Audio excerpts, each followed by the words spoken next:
Amen. Amen. Merci Donald. Bonsoir tout le monde.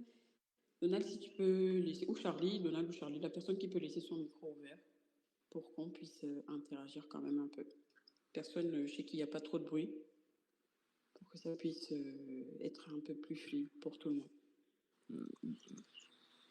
Alors, bonsoir à tous. Bonsoir. Je vous salue dans le précieux nom de Jésus. Je suis contente de vous retrouver, je suis contente que nous nous retrouvions et je crois assurément que Dieu a prévu quelque chose de particulier pour quelqu'un et pour chacun de nous en ce soir. Alors, nous allons prier. Seigneur, Dieu du ciel et de la terre, Seigneur, toi le Dieu tout-puissant, toi qui as tout créé, Seigneur, toi tu peux tout changer.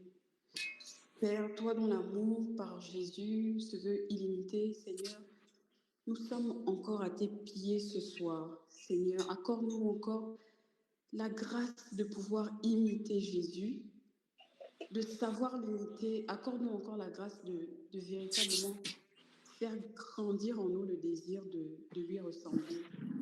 Seigneur, envoie encore ton Saint-Esprit afin qu'il puisse disposer nos cœurs à recevoir ce que tu as prévu pour nous ce soir. Consume en nous tout ce qui refuse, Seigneur, de t'honorer.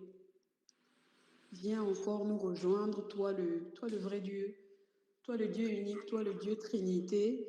Viens sur nous, Seigneur, viens régner maintenant et pour l'éternité. Amen. Amen. Alors, bien-aimés, je vous salue une fois de plus. Et ce soir, nous avons pour thème « Ouvrons-nous à l'appel ». Nous entamons justement le très grand thème de l'appel. Et comme premier thème, Dieu nous a mis à cœur de recevoir de lui, de nous ouvrir à l'appel. Alors, pour commencer cet enseignement, il faut bien que nous puissions savoir qu'est-ce que c'est l'appel. Alors, l'appel, une définition toute littéraire, hein. On va faire vraiment du terre à terre. L'appel, c'est l'action d'appeler, c'est l'action vraiment de faire venir à soi quelqu'un. La description du Robert, sa définition du dictionnaire. L'appel, c'est une invitation, une interpellation à un échange, à une communication entre deux personnes. Donc, l'appel nécessite deux parties, deux personnes de quelqu'un, celui qui appelle et celui ou celle, d'ailleurs, qui est appelé. Et il faut savoir qu'un appel, ça nécessite automatiquement une réponse. Sinon, c'est comme quand vous prenez votre téléphone pour appeler quelqu'un. Hein. Si vous n'arrivez pas à joindre la personne, ben, c'est un appel manqué. Et le terme « appel », qui vient du verbe « appeler », tire son origine en fait du mot latin « appellare », qui signifie, lorsqu'on le traduit en fait en latin, ça signifie adresser la parole à quelqu'un. Donc appel vient de appellare, qui en latin signifie adresser la parole à quelqu'un.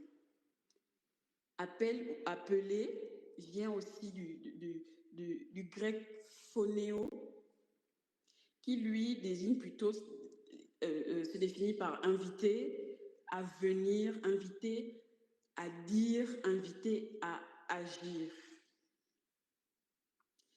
Bien aimé, dans notre contexte, il s'agit bien évidemment de l'appel de Dieu, de l'appel de notre Père, de l'appel de notre Créateur. Et si on va s'en référer à l'origine en fait biblique, il y a très peu de références bibliques en fait sur l'appel de Dieu en lui-même. On n'utilise pas d'abord beaucoup le terme appel, c'est plus le verbe appeler qui est utilisé. Le peuple de Dieu appeler, c'est beaucoup plus quand nous, on a besoin de l'intervention divine. Le peuple de Dieu, en fait, en Égypte, on prie, c'est quand on a besoin de Dieu vraiment qu'on va l'appeler. En gros, c'est ça. Mais c'est quoi, du coup, en fait, l'appel de Dieu? Qu'est-ce que c'est? On peut définir l'appel de Dieu comme la façon par laquelle, en fait, Dieu nous parle, la façon dont il le fait, ce qu'il fait et comment, en fait, Dieu va venir nous communiquer sa volonté, son plan pour notre vie. Donc, je répète, l'appel de Dieu, la définition qu'on pourrait donner dans notre contexte à l'appel de Dieu, c'est la façon par laquelle Dieu va nous parler, la façon par laquelle il va nous édifier, ce qu'il va nous dire et comment, en fait, il nous communique sa volonté, son plan pour notre vie, tout simplement. Il faut savoir que Dieu parle à l'homme. On a dit qu'appeler, c'était adresser la parole à quelqu'un. Dieu parle en fait à l'homme depuis la création. Et quand on remonte même dans la Genèse, quand on lit le livre de la Genèse, on dit que Dieu a appelé, Dieu a créé le ciel et la terre. Il a appelé le monde à l'existence.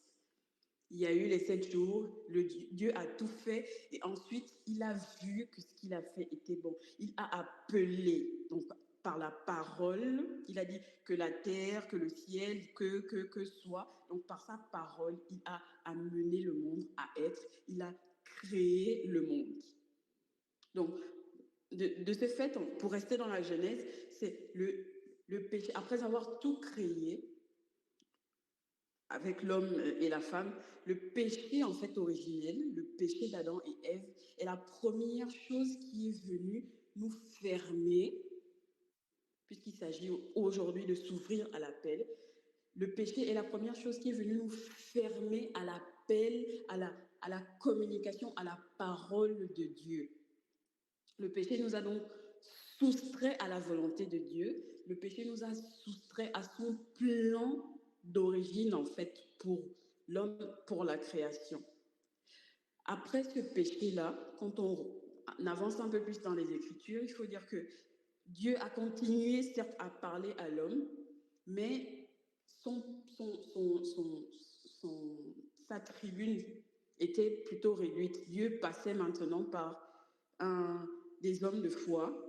Dieu nous parlait maintenant par les prophètes. Il appelait le peuple, il communiquait au peuple sa volonté, son plan par les prophètes, par les rois, par les prêtres et tout ça.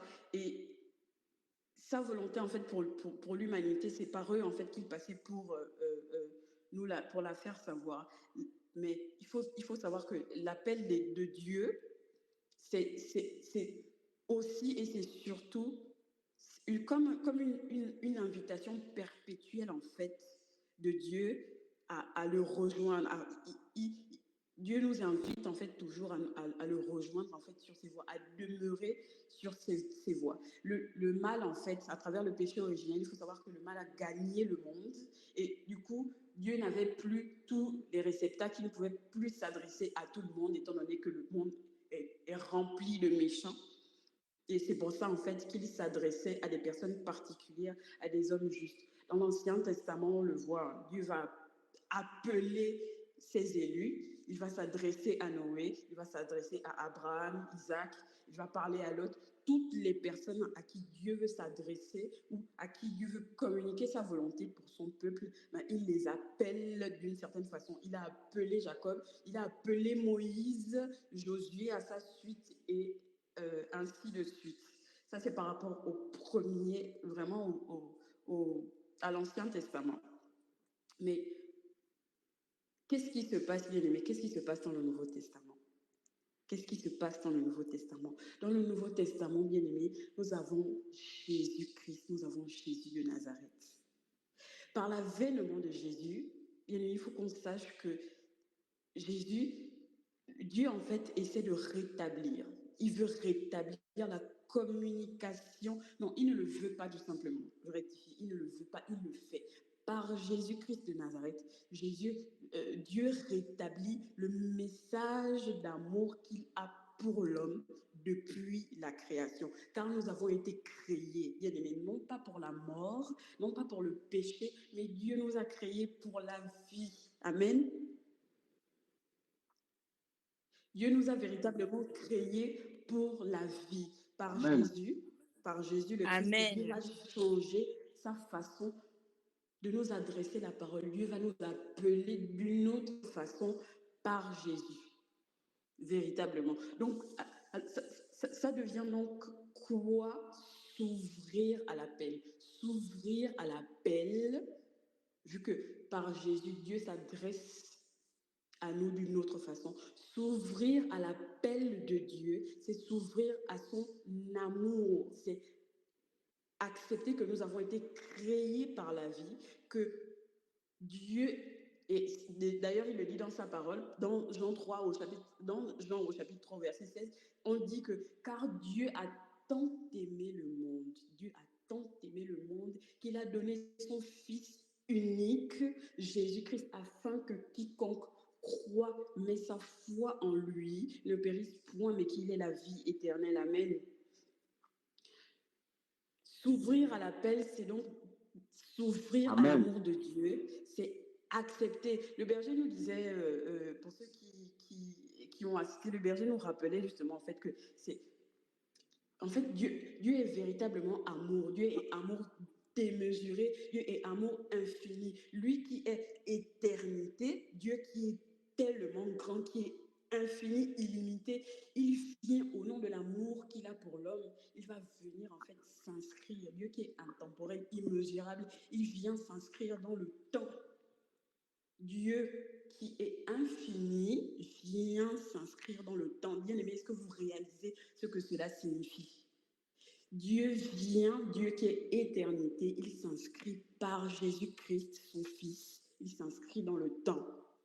Comment il le fait? Comment est-ce qu'il arrive à le faire? Il le fait parce qu'il peut tout faire. Il le fait parce que la Bible déclare dans Luc 1, au verset 37, que rien n'est impossible à Dieu.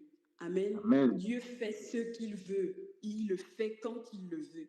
Pourquoi le fait-il? Il le fait à cause de Jean 3 au chapitre 16, car il nous aime et Dieu nous aime pour toujours. Amen. Amen. Nous comprenons donc en fait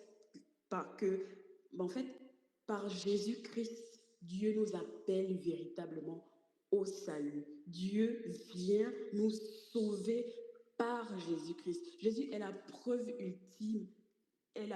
Il est la preuve en fait efficace de l'amour de Dieu pour l'homme. S'ouvrir à l'appel, c'est donc, bien aimé, d'une certaine façon, c'est accueillir en nous en fait la conviction, cette conviction, bien aimé. Si tu ne le sais pas, je te le rappelle ce soir, c'est accueillir la conviction que non seulement Jésus est le Fils de Dieu, Jésus est Dieu, Jésus a donné sa vie pour la tienne, pour la mienne, il a donné sa vie pour que chacun de nous soit sauvé. Jésus a payé le sacrifice à la croix. Que par ses meurtrissures, que par toutes les blessures, par tout ce qu'il a subi sur la croix, toi et moi, nous tous ici, nous sommes sauvés. Amen. Amen. Que par Jésus, en fait, bien aimé, il n'y a plus de condamnation. Amen, amen, amen, amen, amen. Amen. Il n'y a plus aucune condamnation. L'amour de Dieu manifesté par Jésus, bien aimé, l'amour de Dieu nous libère, nous sauve, nous rend véritablement libres. Bien aimé, la Bible déclare encore dans 1 Jean, chapitre 4, verset 9, « Voici comment l'amour de Dieu a été manifesté parmi nous. » Bien aimé, Dieu nous le dit encore dans sa parole, Dieu a envoyé son Fils unique dans le monde afin que par lui nous vivions. Nous vivions, bien aimés. Mon frère, ma soeur, nous avons été créés pour la vie. Dieu ne nous a pas créés pour la mort. Refuse cela ce soir. Écris en commentaire, je veux vivre. Dieu m'a créé pour la vie. Amen. Amen. C'est le premier appel, ou s'ouvrir à l'appel, c'est d'abord accepter cette réalité-là, que par Jésus, Dieu nous sauve. Nous avons été créés, le salut, le véritable salut de l'homme, c'est de croire en Jésus-Christ. Amen. Amen. Donc, bien-aimé, accepte Jésus, accepte véritablement Jésus comme sauveur afin de vivre non pas la vie de la terre, mais afin d'accéder à l'héritage pour lequel tu as été créé, pour lequel en fait tu as été destiné depuis que l'homme a été créé. Amen. Amen. Alléluia. Jean ajoute encore, je pense dans le verset 10, je crois, voici que l'amour justement consiste en fait non pas en fait en Dieu, en nous qui aimons Dieu. C'est pas nous en fait qui avons aimé Dieu, mais c'est Dieu qui nous a aimés. Bien aimé, est-ce que vous réalisez? Ce n'est pas parce que nous ne méritons rien, nous n'avons pas un cœur qui a trop aimé Dieu et puis lui a dit que oui, donc c'est très bon, celui-là il m'aime beaucoup et puis non, je vais le sauver. Non, c'est parce que Dieu nous a aimés qu'il a envoyé son Fils, notre Seigneur Jésus-Christ, en sacrifice de pardon pour nos péchés. Amen. Amen. Bien aimé, donc accueillons alors cette bonne nouvelle, accueillons véritablement cette bonne nouvelle ce soir. Il y a une bonne nouvelle pour toi et moi, pour chacun de nous ce soir. C'est que le Seigneur Jésus, amour de Dieu incarné, te dit, t'appelle à véritablement te défaire de tes chaînes. Amen. Défais-toi de tes chaînes. Il brise tout ce soir. Il n'y a plus de colère en toi. Il n'y a plus rien. Jésus a payé le prix à la croix. Jésus a payé le prix à la croix. Il n'y a plus de paresse. Qu'est-ce qui fait en fait que tu ne crois pas? Qu'est-ce qui fait que tu restes à... Il n'y a plus toi de ton péché. Il n'y a plus de paresse, plus d'envie, il n'y a plus de fornique, tu n'es plus esclave de ton péché. Par le sacrifice de Jésus sur la croix, tu es libéré maintenant au nom puissant de Jésus. Amen. Il n'y a plus de luxure, il n'y a plus de tristesse, plus de mélancolie. La sorcellerie, tu l'abandonnes maintenant. Tu acceptes d'ouvrir ton cœur à l'appel de Dieu par Jésus qui sauve. Il n'y a que la foi, justement, qui fait ça. Bien-aimé, il n'y a que la foi qui fait ça. Il n'y a que la foi qui nous ouvre, qui est cette réponse, on va dire, d'une certaine façon, ou qui témoigne de l'ouverture de nos cœurs à l'amour de Dieu. Bien-aimé, la Bible déclare dans Romains 10 que si tu crois dans ton cœur et si tu confesses de ta bouche, bien-aimé, c'est d'abord parce que tu as cru. Tu as cru dans ton cœur, tu confesses de ta bouche que Jésus est Seigneur et Sauveur. Tu seras sauvé. Ton salut dépend de ta foi, bien-aimé. Ton salut dépend véritablement de ta foi, bien-aimé. Où es-tu? Que fais-tu? L'état de ton cœur, que tu sois blessé, que tu sois opprimé, que tu te sentes mal, l'état de ton cœur, que tu sois rempli de péché, Dieu ne regarde pas ça. L'état de ton cœur ne détermine pas la grandeur de l'amour de Dieu pour toi. Amen. Répète ça, bien-aimé. L'état de mon cœur ne détermine pas la grandeur de l'amour de Dieu pour moi. Répète après moi. L'état de mon cœur ne détermine pas la grandeur de l'amour de Dieu pour moi. C'est faux, bien-aimé. L'amour de Dieu est infini. L'amour de Dieu est véritablement infini. Et il le manifeste vraiment par l'envoi de son Fils. Et il le dit encore dans sa parole, toujours dans Jean. Il nous le dit si bien. Il n'y a pas de plus grand amour que de donner sa vie pour ceux qu'on aime. Bien aimé, vous réalisez? Si à chaque fois que nous aimons quelqu'un, à chaque fois que quelqu'un que nous aimons vraiment, en fait, se retrouve dans une situation compliquée, il faut qu'on meure pour sauver la personne. Vous allez accepter?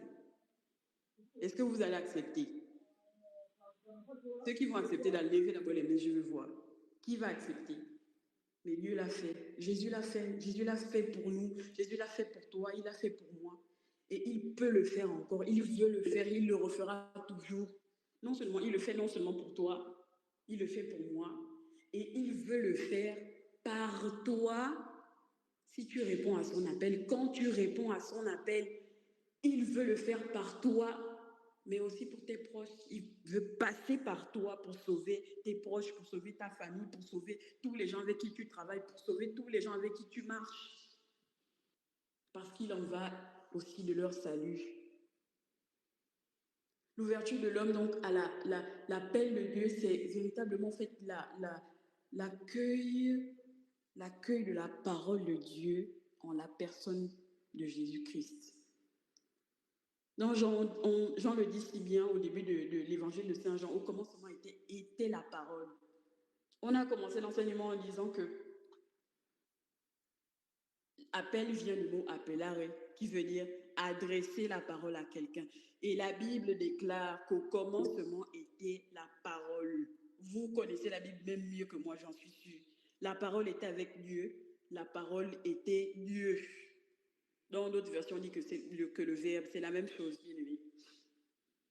On dit qu'à tous ceux qui ont reçu, s'ouvrir à l'appel, c'est recevoir la parole de Dieu manifestée en Jésus-Christ, c'est recevoir Jésus dans son cœur, recevoir la parole de Dieu, recevoir le verbe, recevoir la parole qui est esprit et qui est vie.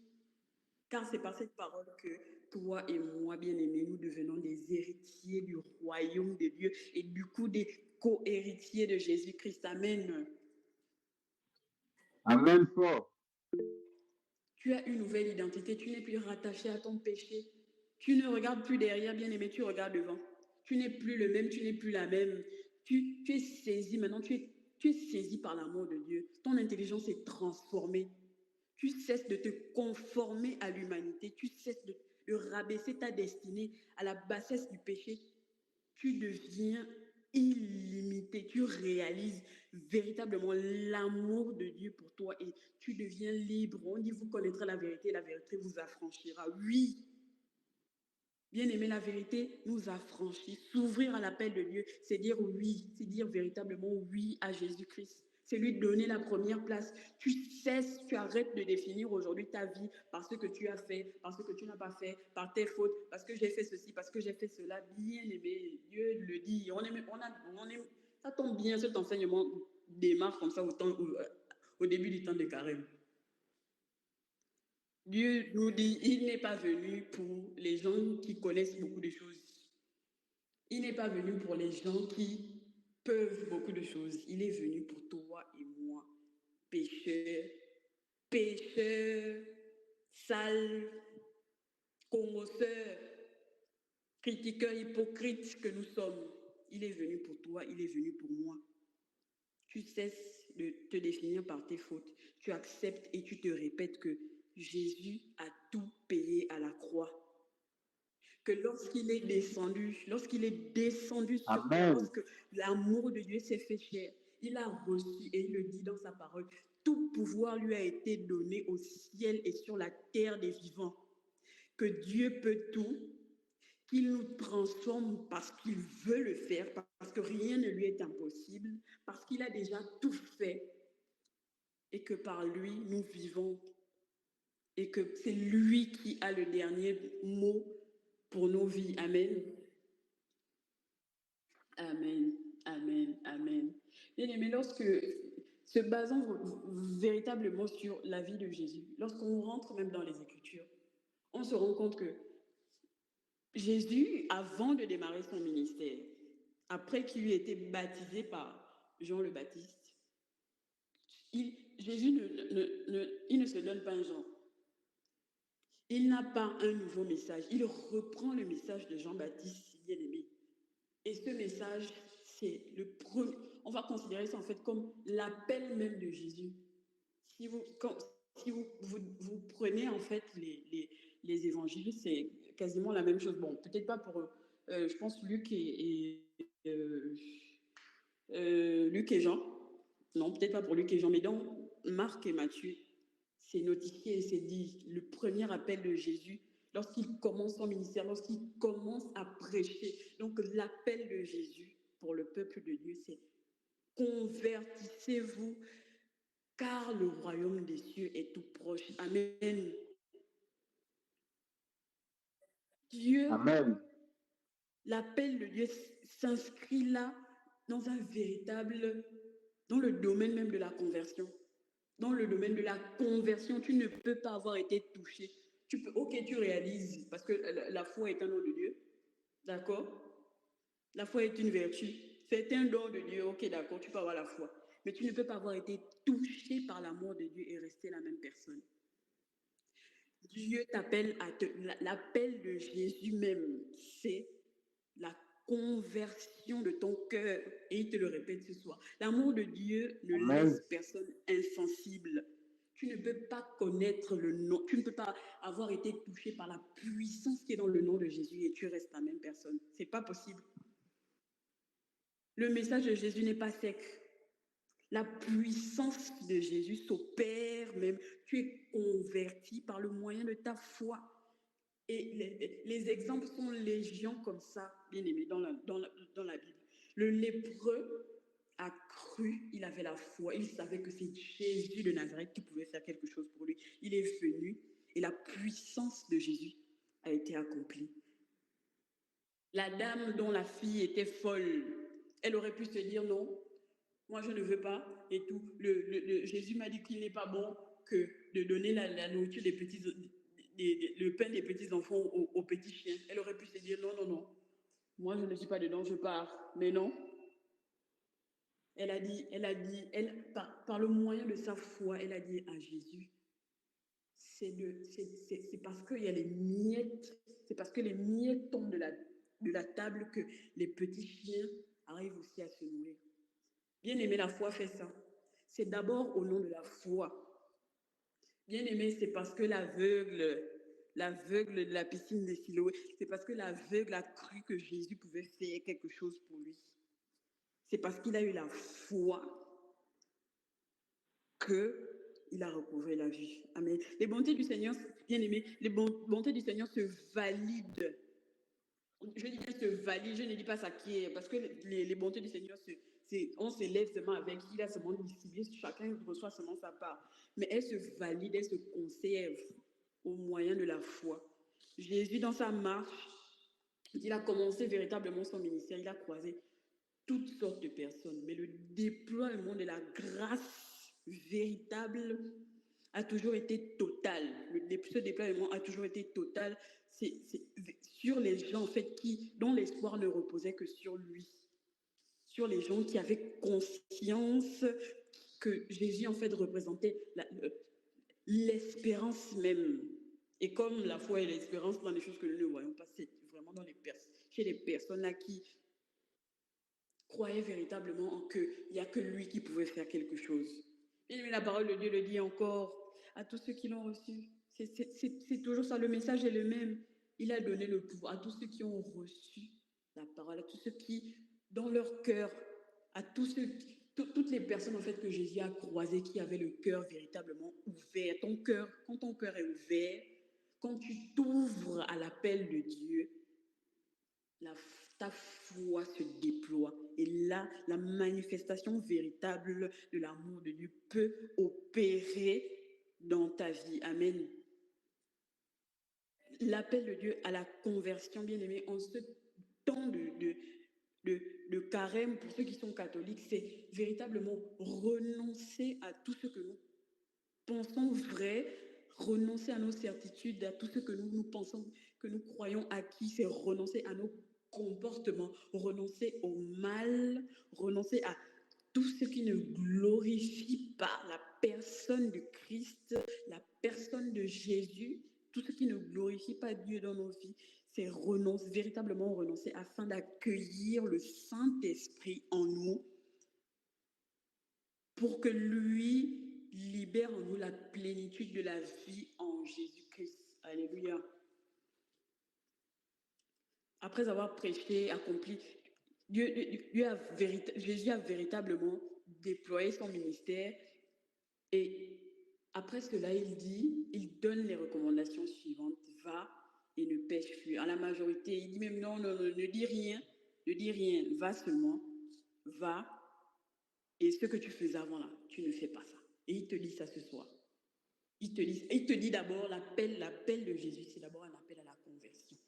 Et une fois que tu es converti, une fois que tu as laissé, une fois que tu as répondu par la foi et que tu as laissé le miracle de Dieu agir en toi, il t'appelle maintenant à la pureté, non pas par tes forces, parce que tu ne peux rien, parce que nous ne pouvons rien, mais parce qu'il nous confère le Saint-Esprit qui vient habiter en nos cœurs et qui vient nous faire développer ce qu'on appelle la contenance. Amen. Un exemple probant, justement, par rapport à cette dimension de l'appel qui passe par la conversion, c'est véritablement, on peut prendre l'exemple de la conversion de Paul. Paul, qui était Paul? Paul, c'était vraiment le gars qui avait les chrétiens en horreur. Il persécutait tout le monde, il persécutait les croyants, il leur faisait la guerre. Partout, Paul voyait les chrétiens. Non, il devenait tout feu, tout flamme. Mais bien aimé, quel en a été le résultat? La rencontre de Paul avec Dieu a été véritablement foudroyante. Foudroyante. Il est passé par cette première étape-là dont on vient de parler. Il est passé par la conversion, et c'est pour ça que justement ça constitue une solennité dans l'Église. Paul est passé par une conversion avant de rentrer dans sa destinée. Il fallait en fait que Paul croise Dieu de cette façon, qu'il entende vraiment la voix de Dieu de cette façon-là, pour qu'il rentre dans sa destinée, pour qu'il rentre en fait dans la volonté, dans la pleine volonté en fait de Dieu pour sa vie. C'est la chute de Paul, vraiment c'est la chute de Paul qui l'a conduit sur la voie de son ministère et donc de son service.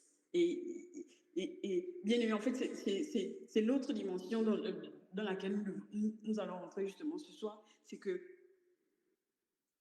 la conversion, la première étape, c'est véritablement la conversion. Dieu nous appelle à la conversion de notre cœur, et c'est par la conversion de notre cœur que nous rentrons dans la dimension de l'appel de Dieu qu'on appelle le ministère ou les services.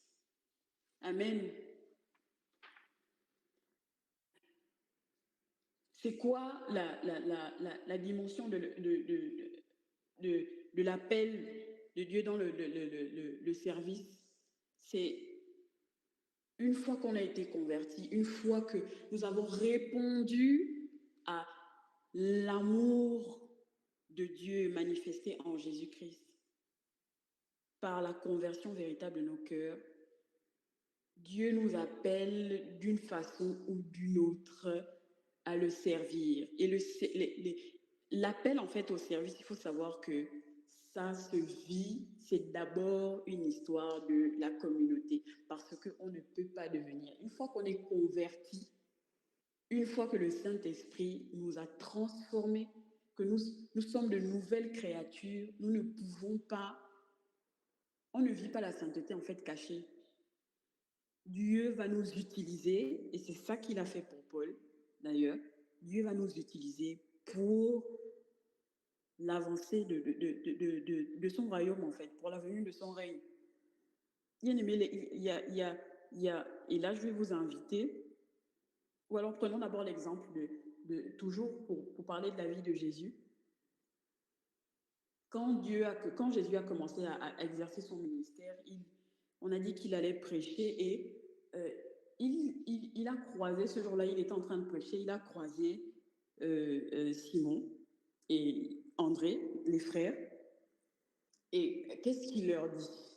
Bien aimé, il leur dit, venez et suivez-moi, je ferai de vous des pécheurs d'hommes. Il leur dit, la dimension de l'appel au service, c'est ça en fait. C'est pas oui, c'est pas je suis en train de faire quelque chose, j'ai étudié la Bible, je suis véritablement disposée. Non, c'est Dieu qui vient à notre rencontre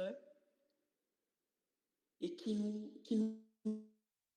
saisit, faire quelque chose. Il le dit, il leur dit, je ferai de vous, suivez-moi, je ferai de vous des pêcheurs d'hommes. Il leur annonce déjà en fait ce à quoi ils sont appelés. Ils ne le savent peut-être pas, ils ne le manifestent peut-être encore pas dans leur tête, mais il y a déjà un appel qui est là et qui est probant. Simon et André, peut-être André, parce que André était déjà en fait avec Jean-Baptiste, ça on le sait, du moins pour ceux qui lisent un peu la Bible. André était déjà, il avait déjà le cœur un peu disposé, mais Simon, c'était un peu différent. Simon aussi, c'était des croyants, donc ils attendaient en fait le Messie et tout ça, mais bon, ils ne savaient pas trop quand ça allait arriver.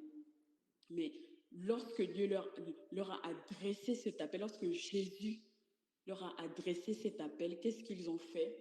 Ils ont laissé, puisqu'ils étaient en train de pécher, ils ont laissé ce qu'ils étaient en train de faire et ils ont décidé, ils ont marché à la suite de Jésus. Et quand on regarde plus loin, une fois que le Christ aura accompli ce pourquoi il est venu sur terre, c'est eux qui vont prendre le relais. Bien aimé, l'appel, les services, il faut savoir aussi que les dons, les services en fait dans l'Église sont divers. Mais comme vous le savez, en fait, c'est véritablement le même esprit. C'est-à-dire qu'on n'est pas tous appelés à faire la même chose, mais on est tous appelés à servir Dieu d'une façon, en fait, pour le même objectif, c'est-à-dire pour l'avancement du royaume, pour la gloire de Dieu. On ne peut pas tous faire, on ne peut pas tous prêcher, on ne peut pas tous chanter, on ne peut pas tous enseigner, on ne peut pas tous devenir prêtre ou devenir sœur et tout ça. Mais quoi que nous fassions, nous sommes appelés à le faire pour la gloire de Dieu, pour que ça impacte quelqu'un et pour que la vie de quelqu'un change, pour que la vie de quelqu'un rejoigne la volonté de Dieu pour lui. Alors, comme je le disais, en fait, Dieu n'a pas forcément besoin, Jésus n'a pas eu besoin que les apôtres, lorsqu'il les a choisis et tout ça, soient des personnes particulières. Et c'est ça, en fait, s'ouvrir aussi à l'appel, c'est ça, c'est accepter d'une certaine façon que je ne suis pas, ne pas attendre en fait d'avoir une disposition particulière parce que dans l'appel au service, c'est Dieu qui maîtrise, c'est Dieu qui t'utilise pour atteindre un objectif dont souvent toi-même tu n'es pas au courant. Et quelles sont les façons pour toi en fait de reconnaître en fait que là en fait tu es appelé? Beaucoup de nous, en fait, se posent très souvent cette question. Alors, je vais vous inviter à visiter, pour ceux qui viennent de rejoindre le groupe ou pour ceux qui n'ont pas assisté l'année dernière. C'est vrai qu'il n'y avait pas beaucoup de gens. Je vous invite sur la chaîne YouTube des disciples de l'apostolat disciples de Jésus à aller écouter les enseignements de l'école des disciples d'Emmaüs. C'est en ligne. Je parle sous le contrôle de Charlie. C'est en ligne. Et l'année dernière, nous avons vu, en fait, comment faut-il discerner. Nous avons appris, en fait, par les enseignements du berger André Aubin, à discerner, en fait, les services et les ministères dans l'Église. Si tu ne connais pas ton appel, si tu ne sais pas comment servir Dieu, souvent même on sait comment servir Dieu, c'est juste qu'on s'est dit que oui, oh je ne suis pas X, oh je ne suis pas Y, oh je ne suis pas Z. Je vais vous donner là quelques signes en fait ou quelques rudiments en fait qui peuvent vous confirmer en fait si vous doutez que là véritablement vous êtes appelé au service. Et je tiens quand même à préciser que peut-être que je l'ai déjà dit, le service, en fait, le service, l'appel au service, on sert Dieu, on ne sert pas Dieu en dehors de l'Ecclésia. On ne sert pas Dieu en dehors de l'Église. Ce n'est pas possible. Quand je dis en dehors de l'Église, je ne parle pas de la maison. Mais on ne sert pas Dieu en dehors de la communauté. C'est d'abord la communauté, en fait, qui doit reconnaître, en fait, notre service, notre appel. On peut être appelé, c'est vrai que l'appel est personnel, mais lorsque tu es appelé, tu peux être appelé à part, mais tu es appelé pour servir la communauté. Tu es appelé, en fait, pour que Dieu t'utilise pour l'édification de l'Église, pour l'édification du peuple. Donc, comment savoir, en fait, ou bien comment reconnaître que là, Dieu, en fait, reconnaître, en fait, l'appel de Dieu au service. Vous allez ressentir, pour beaucoup d'entre vous, un désir ardent. Je suis responsable de la commission parole, donc je suis obligée de prendre la parole. Mais bon, ok, d'accord. Ma sœur Marie-Reine est là, je vais prendre la chanterie. Vous allez ressentir, quoi que vous fassiez, en fait, vous êtes toujours en train de chanter. Même quand vous avez des problèmes, ou quand c'est difficile, c'est toujours là, la gorge pique. Vous voulez chanter. Amen. Vous voulez, quoi que vous fassiez, même quand vous êtes triste, il y a toujours, même si c'est un chant de tristesse, mais vous allez chanter. Amen. Il y a un désir ardent, en fait, à l'intérieur de vous, de réaliser ça. Pour ceux qui, on va dire quoi, pour ceux qui prêchent, ou bien pour ceux qui sont appelés, en fait, à un ministère de la parole, vous êtes comme capté, vous êtes toujours en train de lire, vous êtes captivé, en fait, par les Écritures, vous êtes captivé par tout ce qui est enseignement. En fait, Dieu met en vous un désir ardent pour ces choses-là, pour ce pourquoi vous êtes appelés.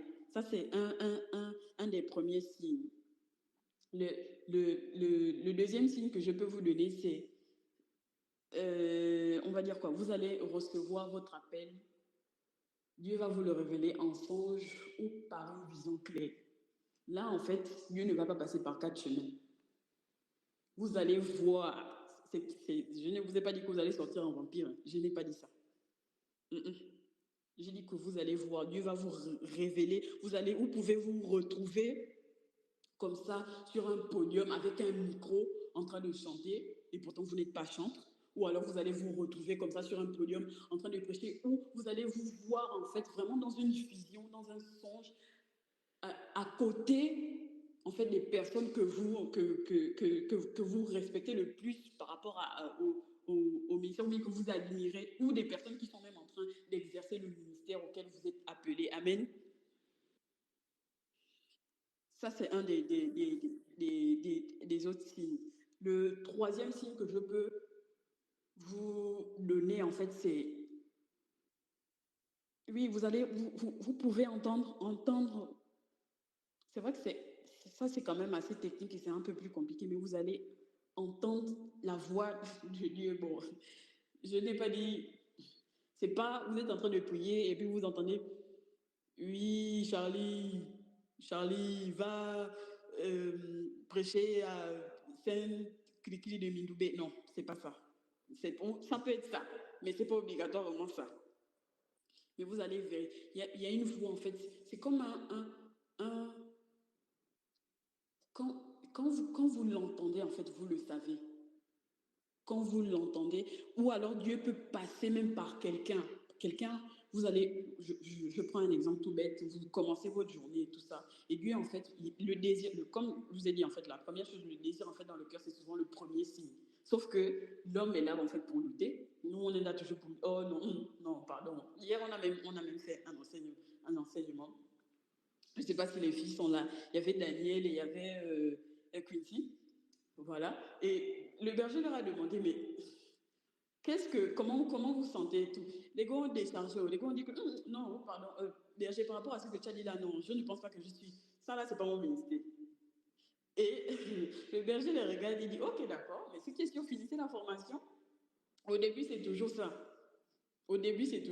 Tu peux avoir le désir dans ton cœur, mais le diable qui n'est pas pour que tu te soumettes à cet appel-là de Dieu au service, le diable il va nourrir en toi le doute. Donc, ajouter à ce désir dans ton cœur, tu vas même croiser des personnes en fait qui vont te parler de ça comme par hasard, et pourtant tu ne leur as peut-être pas parlé de ce désir-là, de ce que tu ressens là, en fait, pour l'appel, ou pour la chanterie, ou pour l'enseignement, ou même pour ceux qui veulent devenir sœur ou prêtre. Ça, tu n'as parlé de ça à personne. Mais quelqu'un dit, en fait, Dieu passe par qui il veut, comme il veut. Tu peux m'entendre ça à la radio, tu vas entendre la voix de Dieu d'une façon ou d'une autre. Amen. Et le dernier moyen que je peux vous partager avec vous, en fait, c'est une parole, en fait, qui va confirmer votre appel. Une parole biblique, une parole claire sur laquelle, en fait, vous allez vous appuyer, en fait, qui sera le point focal, le point clé, en fait, sur lequel votre appel va être basé. Et ce sera véritablement dans la Bible. Donc, c'est vraiment par rapport à l'appel au ministère, comme je le dis, Dieu appelle au ministère, Dieu appelle au service les personnes qui sont, pas toujours les personnes qui sont disposées. Bon, non, il appelle les personnes qui sont disposées, mais pas toujours les personnes qui sont... Ne pensez pas en fait que vous allez forcément vous allez faire d'abord 2 ans d'études ou bien pour pouvoir exercer votre ministère. Non, ce n'est pas toujours le cas parce que Jésus est le maître, Dieu est le maître, il fait ce qu'il veut et il passe par qui il veut. Et lui seul sait en fait comment il va le faire, comment vous allez y arriver. C'est lui qui nous donne les moyens parce que c'est lui qui nous a appelés. Donc, il n'y a que lui qui peut nous rendre capables d'accomplir ce pourquoi, en fait, nous avons été appelés. Amen. Alors, Amen. pour terminer, je vais partager avec vous justement moi l'histoire du coup de mon appel. Et j'ai beaucoup de témoins ici. Hein. J'ai beaucoup de témoins ici. Il faut savoir que moi, j'ai des paroles de connaissance. J'ai toujours eu en fait certaines paroles de connaissance et bon, vraiment je ne veux pas dire que tu vis la foi de façon éloignée, mais je me disais que bon, ok, oh, non, de temps en temps comme ça, Dieu me dit des petites qui me soufflent des petits trucs à l'oreille et puis bon, quand j'ai dit c'est vrai, bon, oh, de temps en temps on va faire comment, ok, d'accord, mais depuis quelques temps, on va dire depuis... J'ai toujours exercé, bon, ce que j'ai toujours fait jusque-là, c'était l'intercession. J'ai toujours exercé dans l'intercession, prier pour les autres, accompagner, et puis tout ça. C'était ça. Mais j'ai eu, à partir de l'année, non, c'est même depuis. C'est vraiment depuis, et je ne vais pas vous mentir, c'est depuis, en fait, j'avais un désir ardent d'étudier la Bible. Et pour ceux qui connaissent un peu, en fait, je ne sais pas si c'est toujours le cas, mais à Libreville, en fait, je pense que c'était à Bessieux. Hein. Corrigez-moi si je me trompe. On faisait des études bibliques. Il fallait aller à Bessieux. Il fallait aller à Bessieux et tout ça. Mais je n'avais pas le temps. Donc, vraiment, c'était tout ce que j'ai toujours voulu faire des études bibliques. Je n'ai jamais pu. Je voulais faire ça parce que, voilà, j'entendais toujours des prédicateurs et tout ça. Ça me plaisait. Je sentais vraiment que non, il y avait vraiment quelque chose, quoi. Il fallait que, même si c'était pas mon ministère, même si je restais dans l'intercession, au moins que je fasse un tour, que j'aille guetter un peu du côté de la parole, là, en fait, ce qui se passait. Et il y a quelques années, j'ai voyagé. En fait, je suis partie au Gabon et aujourd'hui, en fait, je peux le dire ainsi, c'est le Seigneur qui, d'une certaine façon, m'a mis à l'écart. Il m'a éloigné, en fait, du confort dans lequel j'étais, du confort de mon intercession, pour m'amener sur les voies et sur le chemin que lui seul avait choisi pour moi. Amen. Donc, je commence à lire, mais je ne sais même pas pourquoi je lis, en fait. Je ne sais pas pourquoi je lis comme ça. Je lis la parole, je lis constamment, je lis la parole. Je suis dans les transports, je lis tout le temps. Même mes cours, je ne lis pas comme ça. Mais je suis toujours dans la Bible. Ah, bon, ok, d'accord. Après, par le je sais plus, c'était, ah non, si, c'est par l'intervention de mes frères et tout ça, j'ai intégré, non, j'étais déjà dans les disciples de Jésus. Mais Lise Marie publie, on avait commencé à créer toutes les commissions et tout ça, que il faut rentrer dans les commissions. Pour ceux qui sont des DG, vous savez que c'est un peu le vent en poupe. Là, on rentre dans les commissions, il y a la commission X, il y a la commission Y, on va créer des groupes et tout ça. Ah, je décide de prier. J'ai dit que bon, comme il y a la commission intercession, c'est pas mieux que j'aille rejoindre mes semblables et puis on va s'embrouiller, comme d'habitude. Je prie, je prie, je prie, je prie. Il y a toujours. Ah, il faut dire aussi, ce que je n'ai pas précisé, c'est que voilà, quand je me déplace, en fait, quand je voyage, j'avais la possibilité de faire en fait une étude biblique en ligne. Et c'était une fois de plus, en fait. J'ai eu un entretien en fait avec le responsable de l'étude biblique. L'étude biblique, c'était en anglais. Bon, ça ne me dérangeait pas forcément, mais les horaires, c'était genre. Bon, par rapport au fuseau horaire, par rapport à l'endroit où je vis, c'était genre, je devais me réveiller tous les jours à 4h30, 5h30. J'ai dit que, mais Seigneur, tu vois, je veux étudier la Bible, mais regarde-toi, 5h comment? Oh. J'ai dit que non, basta, je ne peux pas laisser tomber l'histoire de l'étude biblique, ça veut dire que c'est pas pour moi. Donc, quand Lise Marie a commencé avec, oui, j'ai prié, j'ai demandé à Dieu que, ah, Seigneur, fais quelque chose, l'histoire de la parole. Là. J'ai décidé de me jeter. Le Seigneur m'a répondu, il m'a dit que jette-toi un petit, je me jette dans la commission parole. Je pars dire à mon frère que, oh, moi j'ai intégré la commission. Non, je lui dis que j'ai intégré une commission dans DDJ. Il me dit, ah, ok, d'accord, mais c'est très bien. Ça veut dire que, oh, tu vis déjà bien, tu es libéré. Et tout ça, tu arrives quand même déjà à t'épanouir dans la foi et tout ça. J'ai dit, oui, il me dit, ah, tu es quoi? Tu es au ministère d'intercession. J'ai dit, mais non, je suis pas au ministère d'intercession, je suis à la commission de parole. Il dit, quoi? J'ai dit, oui, je suis à la commission de parole. Il dit, ah, ok, d'accord, on va voir ça. Donc, on est là dans la commission de parole, on commence les réunions et tout ça, on fait des programmations. En tout cas, c'est Dieu si ça se passe bien. On arrive en février 2000. Février 2000. 2022, hein, 2022 ou 2023, 2022 ou 2023 comme ça, je reçois un message du berger. Le berger me dit que voici, voilà, il a prié comme ci, il a prié comme ça. Moi, je vais être la responsable de la commission parole. Je parle sous le contrôle du noyau entier. J'ai dit non. J'ai dit je ne peux pas. D'abord de 1, que je n'ai pas le temps, que je n'ai jamais fait ça, je ne sais pas faire ça, je ne peux pas faire ça. Je ne peux pas le faire. Donc je ne sais pas comment il m'a vu en rêve, mais il n'a qu'à lui dire là-bas que ce n'était pas moi. Parce que je ne me reconnais pas dans ça.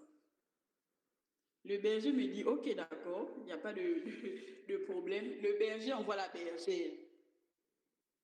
J'ai redit à la bergère que, bergère, toi-même, tu sais que là où je suis là, je n'ai pas le temps. Je n'ai pas le temps, je ne peux pas. Je ne peux pas, c'est même pas que, non, je viens à peine de commencer, je n'ai jamais fait ça avant, je suis venue là normalement pour regarder même un peu comment vous êtes en train de faire vos histoires, mais sinon, je ne peux pas. La bergère, dans toute sa douceur, me dit, oui, moi-même je sais que tu ne peux pas, mais il ne s'agit pas de toi, il s'agit de ce que Dieu a décidé. Je dis que mais Dieu ne peut pas décider, et puis il passe par le berger, et puis il passe par toi, et puis moi il ne me dit rien. On est d'accord quand même que ce n'est pas normal, à un moment donné. Dieu peut venir, et puis il me dit, mais moi-même, non, il ne m'a rien dit. Oui, viens, ok, tu pourras toujours quitter à n'importe quel moment et tout ça. Les amis, j'étais embêtée, je vous assure que j'étais vraiment embêtée parce que je n'ai vraiment pas le temps. Et puis, bon, après, aujourd'hui, je suis là, de toute façon, le berger a déjà dit. Donc, me voici, je me retrouve comme dans le noyau.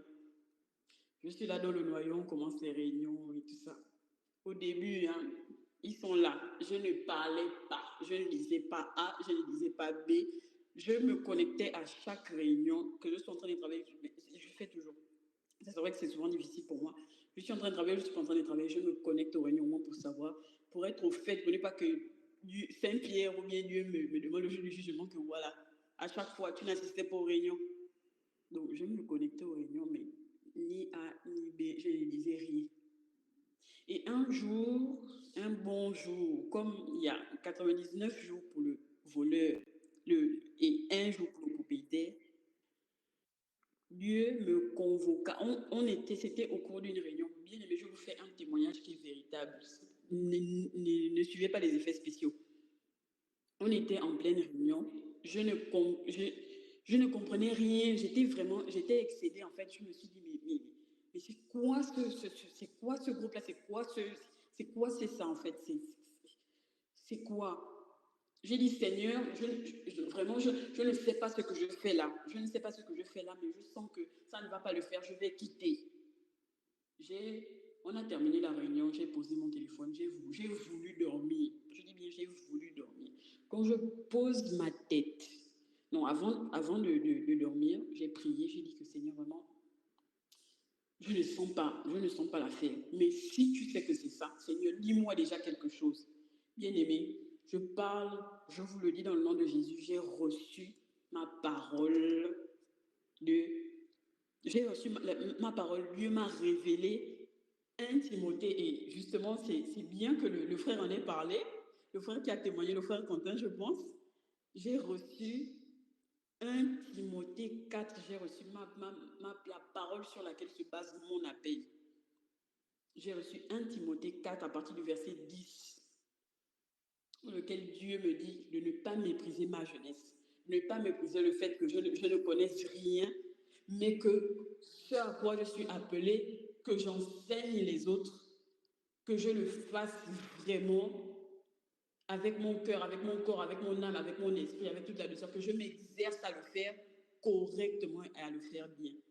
Bien aimé, depuis ce jour que j'ai préparé la prédication, que je n'ai pas préparé la prédication, que j'ai été comme ça, que je me dispose à faire, parce que ce que toi il ne s'agit pas de ce que toi tu peux faire, il s'agit de ce que Dieu veut faire avec toi, et c'est ça l'appel. S'ouvrir à l'appel, c'est accepter que Dieu a prévu de faire quelque chose.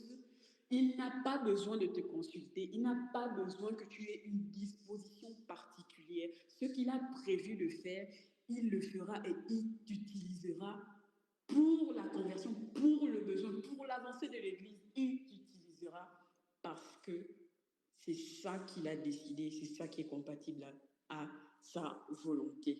Amen. Amen. C'était véritablement le témoignage, le partage que j'avais pour vous aujourd'hui. L'appel, c'est accepter que Jésus nous sauve. Il nous sauve au moyen de la foi. La foi qui nous aide à nous convertir, et la foi grâce à laquelle nous nous disposons pour accomplir ou pour mener à bien les dons et les services auxquels Dieu nous appelle. Ces dons et ces services, nous devons les vivre véritablement en communauté, non pas pour nous-mêmes. Il ne s'agit pas de notre propre gloire, car nous ne sommes rien sans Dieu, nous ne sommes rien sans Jésus, mais véritablement pour que Dieu impacte cette vie et que nous nous retrouvions tous là-haut, là-bas. Amen, amen, amen. Amen.